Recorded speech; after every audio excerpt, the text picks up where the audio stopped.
Okay, again, we're installing the micro layer easy start soft starter. And the first thing you're gonna have to do is you're gonna have to find these VMO connectors and connect it to the white line, the black line, and the orange line. And for the brown line, you're gonna wanna probably put in a male connector. For me, at least, that's how it worked. And looking at the flow chart or the circuit diagram, here's what you got to do. This right here, this is the capacitor. All right, so the capacitor will have 3 terminals on top, one for fan, one for Herm, and one for common. Herm is the compressor. And in essence, this is the focus of this entire operation right here. This right here is the contactor assembly. For me, this is what I expect to see out there. And this is a contactor, which is just a switch. And on the side, you're gonna have a yellow connection, and then you're gonna have a blue connection. These are low voltage. I think it's 24 volts or 36. And it activates the switch to turn everything on the outside. All right, we have new information. See, the entire assembly is assembled and it's running great. But as I was recording the instructions, I ran into some problems, so I'm going to clarify all that. So when you get the unit, what you're going to do is you take the orange line. All right, the orange line will be stabbed into the Herm on your capacitor, which is H or HERM. And you're going to see an existing yellow line that's already connected to it. Don't touch that yellow line. That yellow line is hooked up to the starter coil. So you're going to be just piggybacking off the same coil. Just take the orange line, connect it to H on your capacitor. Then you're going to go look at your contactor. You're going to have power coming in from the bottom. Either, for me, it was a black 120, a red 120. So on the depiction here, it's considered line 1 and line 2. Line 1 is on the left-hand side. Line 2 is on the right-hand side.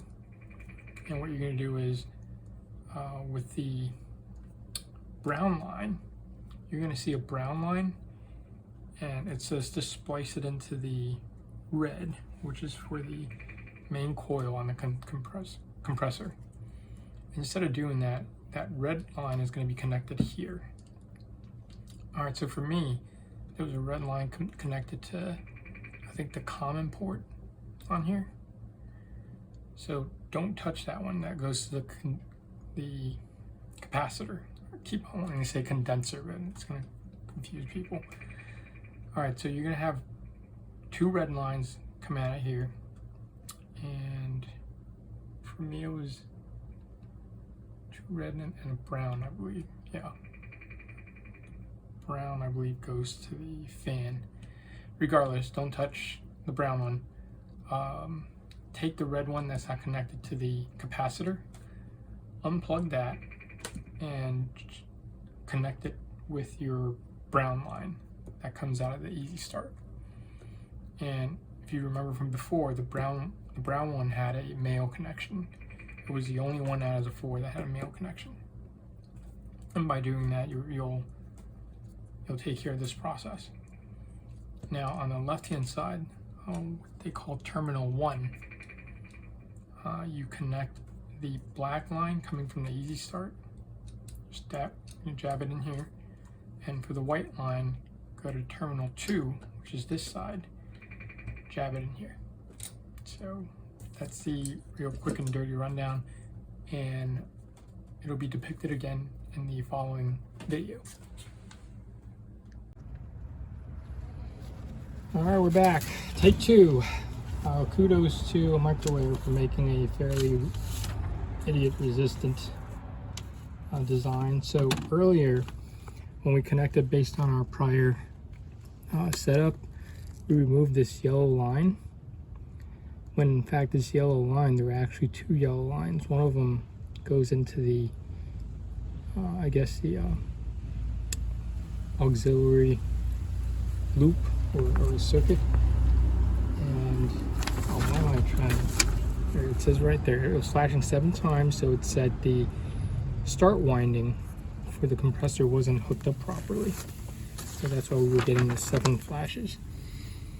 So we're going to do it again. This time we're going to keep the yellow line intact. Right. Again, everything's been turned off.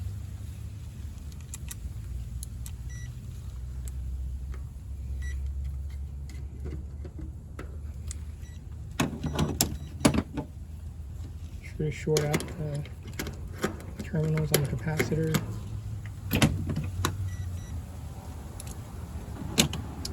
And again, following our schematics, the orange will go with the compressor. So we go here.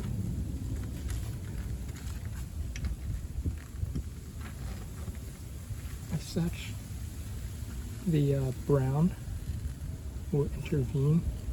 This is the terminal, what is labeled as terminal 2 on the right hand side.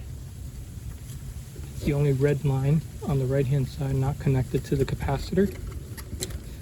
Pull that out, connect that to our ground. As such. And let's cover that.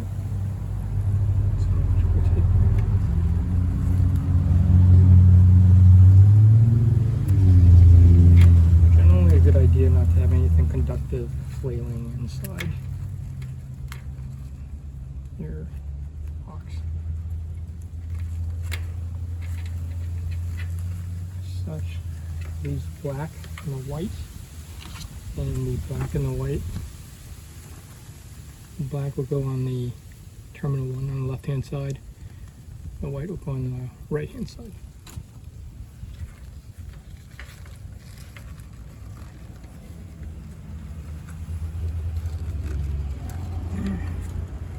So this is just a temporary setup. We're gonna have to do once we get through the testing phase.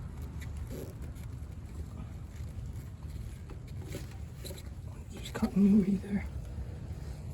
I'm not real happy with this connection. All right, so now that that's done, we're gonna fire it up again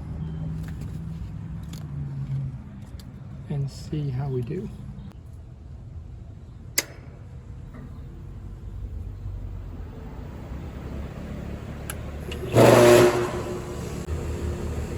It looks like that leg had a maximum amperage was 48. But right now it's continuous amperage is 15, and it shot up to 48 amps.